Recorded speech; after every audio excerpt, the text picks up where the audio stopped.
అలా ఎలా మర్చిపోతారండి మీరు? హాయ్ గాయ్స్, అందరు ఎలా ఉన్నారు? సో మొన్న ఒక వీడియో కింద ఒక కమెంట్ వచ్చిందనమాట. సో ఇదే అనమాట కమెంట్. ఆడదానికి ఆడదై ఉంటుంది, వాళ్ళు ఆడది అని పెట్టారు. It's okay. ఆడదానికి ఆడది అని పేరు ఎందుకు వచ్చిందో తెలియదు అని పెట్టారనమాట. అలా ఎలా మర్చిపోతారండి మీరు? మన షర్మిల అక్క అంత బాగా చెప్పింది ఆడదాన్ని అని ఎందుకు అంటారు అని. అలా ఎలా మర్చిపోతారు?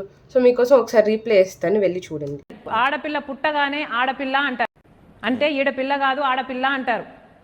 ఇప్పుడు మీ ఆవిడ అని ఎందుకు అంటున్నారో తెలుసా మీరు? మీ ఆవిడ కాబట్టి. సో దీన్ని బట్టి ఏంటంటే ఈడ పిల్ల కాదు కాబట్టే ఆడపిల్ల అని అన్నారనమాట. ఓకేనా? ఆల్రెడీ క్లారిఫై చేసిన డౌట్ షర్మిల అక్క క్లారిఫై చేసింది.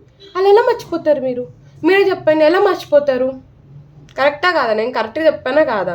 కామెంట్ సెక్షన్లో చెప్పండి. ఉంటా మరి, బాయ్.